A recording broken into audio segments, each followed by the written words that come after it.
السلام علیکم ورحمۃ اللہ وبرکاتہ۔ آل کرناٹکا بزم رضائے قدسی چینل کو سبسکرائب کریں اور بیل آئیکن کو پریس کریں اور پلے لسٹ کو ایکسپلور کریں۔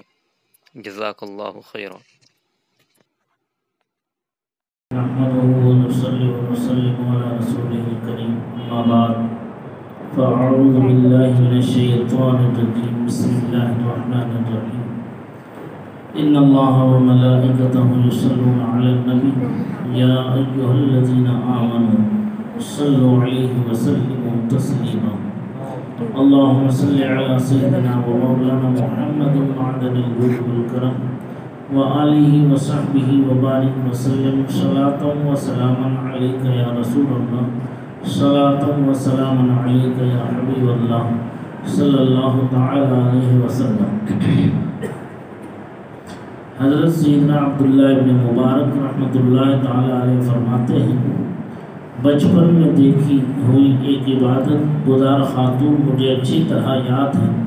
بحالت نماز بچھو نے انہیں 40 ڈنک مارے مگر ان کی حالت میں ذرا بھی فرق نہ آیا۔ جب وہ نماز سے فارغ ہوئی تو میں نے کہا، اماں اس بچھو کو آپ نے ہٹایا کیوں نہیں؟ جواب دیا، صاحب زادے ابھی تم بچے ہو، یہ کیسے مناسب تھا؟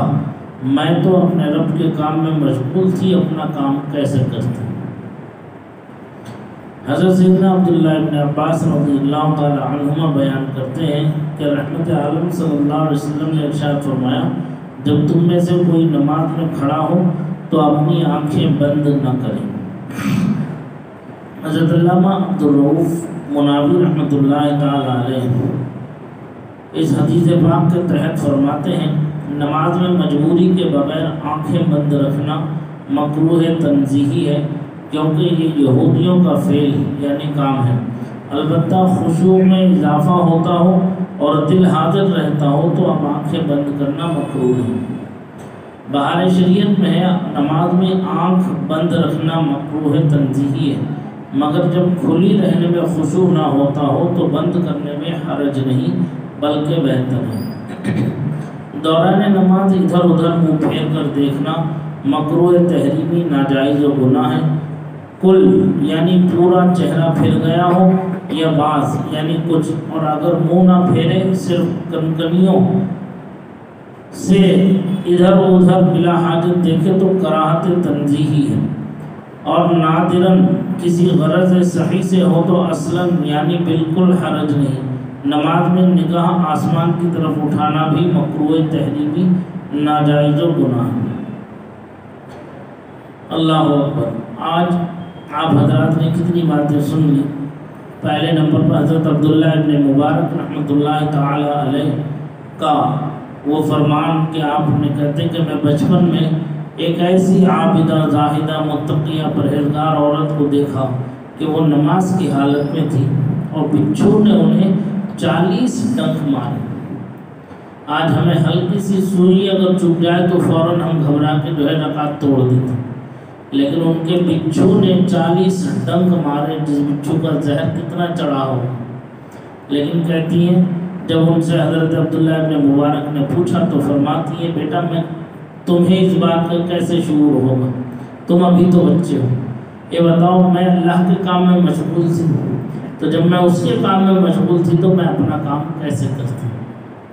کیسی جو ہے کیسا تقویٰ، کیسی پرہیزگاری کہ اللہ تعالیٰ نے ان بندوں کو عطا کیا تھا، اور وہ خالص ایسی خدمتیں کرتے تھے اور ایسے معاملات کرتے تھے کہ آج عقل حیران ہے، ذہن پریشان ہے کہ کیا یہ بھی انسانوں میں شامل ہے؟ کیا ایسی بھی کوئی عبادت ہو سکتی ہے؟ ایسی بھی کوئی نماز ہو سکتی ہے؟ ہم بھی تو نماز پڑھ رہے ہیں، ہم بھی تو عبادت کر رہے ہیں، ہماری نماز میں ان کی نماز میں زمین آسمان کا فرق ہے، زمین آسمان کا فرق ہے۔ اللہ تعالی ہمیں کامل توجہ کے ساتھ نماز پڑھنے کی توفیق عطا فرمائے۔ بعض حضرات کئی مرتبہ پوچھ چکے کہ نماز میں آنکھیں بند ہو جائیں تو کیا کریں؟ کہتے ہیں روایت میں کہ حضرت عبداللہ ابن عباس فرماتے ہیں کہ سرکار دو عالم صلی اللہ علیہ وسلم نے فرمایا، جب تم میں سے کوئی نماز میں کھڑا ہو تو اپنی آنکھیں بند نہ کرے، اپنی آنکھیں بند نہ کرے، آنکھیں کھلی رکھے۔ علامہ عبدالرؤف مناوی جو ایک عظیم الشان محدث ہیں، وہ فرماتے ہیں کہ نماز میں مجبوری کے بغیر آنکھیں بند رکھنا مکروہ تنزیہ ہے، کیونکہ یہ یہودیوں کا عمل ہے، یہودیوں کا کام تھا۔ لیکن کہتے ہیں البتہ خشوع میں اضافہ ہوتا ہو اور دل حاضر رہتا ہو تو آنکھیں بند کرنا مکروہ نہیں۔ یعنی ذہن، اب ہم نماز پڑھ رہے ہیں، آنکھیں کھول کر کے پڑھ رہے ہیں تو خرافات ذہن میں آ رہی ہیں، ادھر ادھر نظر دوڑ رہی ہے اور ادھر ادھر کے ذہن میں تفکرات آ رہے ہیں اور کامل توجہ نماز میں نہیں ہو رہی، تو ایسی حالت میں کیا کریں؟ کہتے ہیں ایسی حالت میں اگر آنکھ بند کرنے سے خشوع، کامل توجہ اللہ ہو جائے، اللہ کی طرف وہ کامل طور پر متوجہ ہو سکتا ہو، تو اب آنکھ بند کرنے میں کوئی حرج نہیں ہے۔ بہار شریف میں بھی یہی لکھا ہے، خشوع نہ ہوتا ہو تو بند کرنے میں حرج نہیں، بلکہ بہتر ہے کہ وہ بند کر کے نماز پڑھ لیں۔ اور نماز کی حالت میں ادھر ادھر دیکھنا اور چہرے کو گھمانا اور پھیرنا یہ بالکل جائز نہیں۔ بعض اوقات ایسا ہوتا ہے، انسان ہے، بشری تقاضے ہیں، اب کوئی سنتیں پڑھ رہا ہے، کوئی آگے آیا ہے، دائیں بائیں سے ادھر ادھر سے اس کے گزرا تو وہ نماز پڑھتے پڑھتے ادھر کو بھی دیکھ لیتا، ادھر کو بھی دیکھ لیتا۔ سرکار دو عالم نور مجسم صلی اللہ تعالیٰ علیہ وسلم نے نماز میں 3 حالتوں سے بچنے کے لیے فرمایا۔ ایک، لومڑی کی طرح ادھر ادھر دیکھنا، کہ نماز میں اللہ اکبر کر کے نیت باندھا اور ادھر بھی دیکھ رہا ہے، ادھر بھی دیکھ رہا ہے، یوں بھی دیکھ رہا ہے، یوں بھی دیکھ رہا ہے، اوپر بھی دیکھ رہا ہے، نیچے بھی دیکھ رہا ہے کہ کون آ رہا ہے کون جا رہا ہے۔ یہ لومڑی کی طرح دیکھنا، اس سے منع فرمایا۔ دوسرا جو ہے، سرکار نے فرمایا گدھے کی طرح نہ کھڑے ہونا نماز میں۔ گدھے کی طرح کھڑے ہونے کا کیا مطلب؟ کہ ٹانگیں اتنی چیر لی کہ جس میں سے بکری کا بچہ آسانی کے ساتھ سے گزر جائے، اتنا ٹانگوں کا چیرنا جائز نہیں، اتنا ٹانگوں کا چیرنا جائز نہیں۔ اعلیٰ حضرت امام اہل سنت نقر اللہ مرقدہ نے اپنے فتاوی شریف میں لکھا ہے کہ دونوں قدموں کے بیچ میں 4 انگل کا فاصلہ ہو، دونوں قدموں کے بیچ میں 4 انگل کا فاصلہ ہو۔ یہ عام صحت کے وقت کی بات ہے، لیکن اگر کسی کی رانیں بڑی ہیں، موٹی ہیں، وہ 4 انگل کے بیچ میں تو کھڑی نہیں سکتا، کیونکہ دونوں رانیں چپکیں گی، دبیں گی، تو 4 انگل میں اسے تکلیف ہوگی۔ تو اس صورت میں عذر میں یہ ہے کہ جس طرح آسانی سے وہ کھڑا ہو سکتا ہو کامل توجہ کے ساتھ، اس وقت اتنی ہی حالت میں وہ کھڑا ہو جائے۔ زیادہ چیرنے کی ضرورت نہیں ہے، تھوڑا سا اگر فاصلہ ہو جاتا ہے تو اس میں کوئی حرج نہیں ہے، چونکہ تاکہ وہ اطمینان سے کھڑا ہو جائے، ورنہ تو اس کی رانوں سے ران ملنے سے تکلیف اسے ہوتی ہے اور اس تکلیف میں وہ نماز کامل طور پر ادا نہیں کر پائے گا۔ اس لیے اسلام اور شریعت جو ہے کسی کے اوپر تکلیف نہیں ڈالتی، آسانی چاہتی ہے، تو اس لیے اتنے فاصلے سے کھڑا ہو سکتا ہے کہ جس سے آسانی سے وہ نماز پڑھ سکے۔ لیکن اسے دیکھ کر کے عام آدمی کہ بھائی وہ تو پڑھ سکتا، ہم تو نہیں پڑھ سکتے، نہیں، اس کے لیے مجبوری ہے، تمہارے لیے مجبوری نہیں ہے۔ سمجھ میں آئی بات؟ تو لہذا 4 انگل کے لیے فرمایا اعلیٰ حضرت نے، پنجے کے سامنے 4 انگل کے برابر سے وہ کھڑا ہو۔ تیسری بات یہ فرمائی کہ کتے کی طرح نہ بیٹھو، کتے کی طرح بیٹھنے سے بچو نماز میں، کتے کی بیٹھک سے بچو۔ کتے کی بیٹھک کیا ہے؟ کتا جب آپ دیکھتے ہیں جب بیٹھتا ہے تو کتا کس انداز سے بیٹھتا ہے کہ پچھلی ٹانگیں بھی سامنے کو دبی ہوتی ہیں، پیٹ اس سے ملا ہوا ہوتا ہے، اور یہ سامنے کی ٹانگیں بھی جو ہے دبا کے جو ہے بالکل بچھا کر کے بیٹھتا ہے، کتا بیٹھتا ہے۔ ایسے سجدے کی حالت میں عام لوگوں کو دیکھا گیا ہے کہ وہ سجدے کی حالت میں اسی طرح سے چلے جاتے ہیں، جبکہ عورتوں کے لیے یہ حکم ہے کہ وہ سمٹ کر کے پڑھیں، عورتوں کو یہ حکم ہے کہ وہ سجدہ سمٹ کر کے کریں، پھیل کے نہ کریں، اور مرد کے لیے یہ حکم ہے کہ اس کی رانیں پیٹ سے جدا ہو اور پنڈلی سے شانے اس کی ٹانگیں جدا ہو، ایسے نہیں، اور بغلیں اس کی کھلی ہوئی ہو اور ہاتھ بغل سے دور ہو، اور یہ کلائی کا یہ حصہ زمین سے اٹھا ہوا ہو، تو اس طرح سے نماز پڑھے۔ آج ہم کرتے کیا ہیں، یہ زمین کو چپکا دیتے ہیں، یہ بغل کو چپکا دیتے ہیں، یہ عورتوں کے لیے، چونکہ عورت کا معنی ہی چھپانا ہے، عورت کا معنی ہی چھپانا ہے، صرف عورت کو اتنی اجازت ہے، اس کے سگا بھائی یا رضاعی بھائی یا باپ یا شوہر جن لوگوں سے پردہ نہیں ہے ان کے سامنے وہ اپنا چہرہ اتنا، ٹکلی چہرے کی یہ ٹکلی کھول سکتی ہے، ہاتھ کی ایک کلائی کھول سکتی ہے کام کاج کے لیے، اور پیر ٹخنوں سے نیچے کا حصہ پیر کا یہ اگر کھلا رہے تو حرج نہیں، ورنہ غیر محرم کے سامنے یہ پورا جسم چھپانا اس کا فرض ہے عورت کو، اسی لیے عورت کہتے ہیں کہ وہ چھپانے کی چیز ہے۔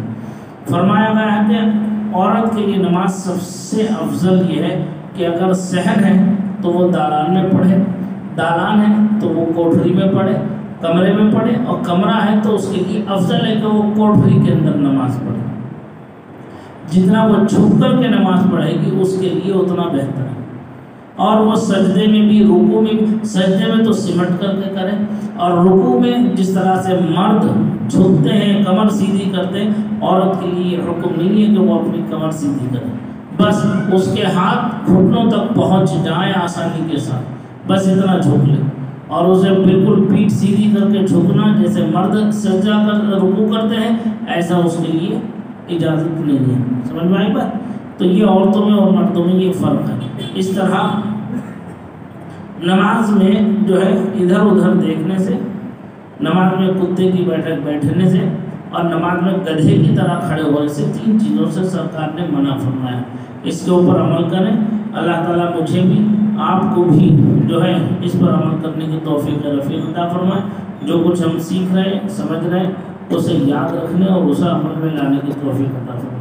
آپ حضرات جو روزانہ درس میں بیٹھ رہے ہیں، یہ آپ خود بتائیں کہ آپ کو کچھ اس درس سے فائدہ ہو رہا ہے کہ نہیں ہو رہا ہے، کوئی نہ کوئی معلومات میں اضافہ ہو رہا ہے کہ نہیں ہو رہا ہے؟ تو اللہ کا شکر ادا کیجئے کہ اللہ تعالیٰ نے ہمیں اپنے کرم سے یہ موقع دیا، ورنہ دنیا میں کتنے بندے ہیں، پورے محلے میں کتنے ایسے لوگ ہیں، لیکن انہیں بعض تو ایسا ہے جس سے توفیق نماز بھی نہیں ہے کہ وہ مسجد میں آتا بھی نہیں، مسجد کی صورت دیکھتا بھی نہیں۔ تو ایسی حالت میں اللہ کی بارگاہ میں سجدے شکر ادا کرو، اللہ کی بارگاہ میں توبہ و استغفار کی کثرت کرو کہ اے اللہ تو نے ہمیں ہدایت عطا فرمائی، اور اس پر ہمیں عمل کی بھی توفیق، ہماری نسلوں کو بھی عمل کی توفیق دے۔ اور کوشش کیجئے کہ آپ خود جہاں آ رہے ہیں اپنے ساتھ اپنے ماتحت میں سے کسی ایک نہ ایک کو ضرور لے کر کے مسجد آئیے۔ آپ یہ اپنا عمل بنا لیں گے، جب آپ یہ نیت کر لیں گے، یہ کوشش کریں گے کہ مسجد میں تنہا نہیں جاؤں گا، میرے ساتھ میرا ایک بندہ یا دو بندے جسے میں آسانی کے ساتھ مسجد لا سکتا ہوں ان میں سے لانا چاہیے۔ کوئی نہیں آتا ہو، تمہارا بیٹا تو آ سکتا ہے، آپ کا بیٹا تو آ سکتا ہے، آپ کا بھتیجا آ سکتا ہے، آپ کا بھائی آ سکتا ہے نا؟ تو اپنے گھر کے بچوں میں سے ان بچوں کو لائیے، جو بڑے ہیں، تایا ہیں، انہیں چاہیے کہ وہ اپنے بھائی کے بچوں کو بھی اتنا ہی پیار دیں جتنا اپنے بچوں کو پیار دیتے ہیں، تاکہ وہ بچے آپ کے اپنے بچوں کی طرح وہ بھی خدمت کے لیے تیار رہیں۔ آپ جب آپ پیار دیں گے تو پیار ملے گا، نفرت بانٹیں گے تو نفرتیں ملیں گی۔ لہذا اپنے ارد گرد کے ماحول کو، سب سے پہلے اپنے گھر کے ماحول کو سدھارنے کی کوشش کیجیے۔ محلے والے سدھرے نہ سدھرے، محلے والے مانے نہ مانے، اس طرف ذہن ہٹا دیجیے۔ اپنے گھر کے بچوں پر کنٹرول کیجیے، اپنے گھر کے بچوں کو نماز کی دعوت دیجیے، اپنی گھر کی عورتوں کو نماز کی دعوت دیجیے، تاکہ آپ کا گھر جب نمازی ہو جائے گا، آپ کے بچے جب آپ کے مطیع و فرما بردار ہو جائیں گے، تو پھر آپ کی زبان میں وہ تاثیر بھی پیدا ہوگی کہ آپ پڑوس میں بھی اگر کہیں گے تو وہ بچے بھی آپ کی بات سے باہر نہیں جائیں گے۔ کیوں؟ آپ کے چہرے پر ایک روب ہوگا، ایک دبدبہ ہوگا، وہ کون سا ہوگا؟ ایمانی، روحانی دبدبہ ہوگا، روحانی روب ہوگا۔ تو اس روب کے آگے اچھے سے اچھا پہلوان سب بھی وہ ہو جائے گا۔ پہلے اپنے آپ کو سدھاریں، پھر اپنے بچوں کی طرف توجہ دیں، اور پھر اپنے اہل خانہ کی طرف توجہ دیں، اور پھر اس کے بعد میں آگے بڑھنے کی کوشش کریں۔ میری آپ سے بار بار یہی گزارش ہے کہ خود نہ آئیں، بلکہ اپنے ساتھ کسی نہ کسی لانے کا یہ تہیہ کر لیجیے، آج نہیں تو کل۔ کل نہیں تو پرسوں، پرسوں نہیں تو اترسوں انشاءاللہ آپ کی محنت رائے گا نہیں جائے گی، آپ کی محنت ضائع نہیں جائے گی۔ ان اللہ لا یضیع اجر المحسنین فرمائے، احسان کرنے والوں کا اجر اللہ تعالیٰ ضائع نہیں فرماتا۔ ایسا ہے، اور ان اللہ لا یخلف المیعاد، اللہ وعدہ خلاف نہیں، لا تبدیل لکلمات اللہ کے کلمات تبدیل نہیں ہیں۔ سمجھ میں آنی بات؟ تو اس لیے یہ نیت کر کے چلو کہ میں خود نہیں بلکہ میرے ساتھ کوئی نہ کوئی ضرور ہوگا۔ جس دن آپ یہ ارادہ کر لیں گے، جب آپ یہ طے کر کے چلیں گے تو انشاءاللہ بندگان خدا کے قلوب آپ کی طرف متوجہ ہو جائیں گے، اور آپ خود نہیں آئیں گے، پھر آپ کے دل کو ایک سکون محسوس ہوگا، ایک خوشی، ایک راحت محسوس ہوگی کہ اللہ تعالیٰ مجھ سے یہ خدمت لے رہا۔ آئے سمجھ میں؟ اللہ تعالیٰ مجھے آپ سب کو اس پر عمل کی توفیق رفیق عطا فرمائے، جو کچھ کہا اس میں لفظی معنی میں غلطی ہو اسے معاف فرمائے، آمین وآخر دعوانا الحمدللہ رب العالمین۔ اللہم ربنا تقبل منا انک انت السمیع العلیم وتب علینا انک انت التواب الرحیم، الی یوم الدین برحمتک یا ارحم الراحمین بحق لا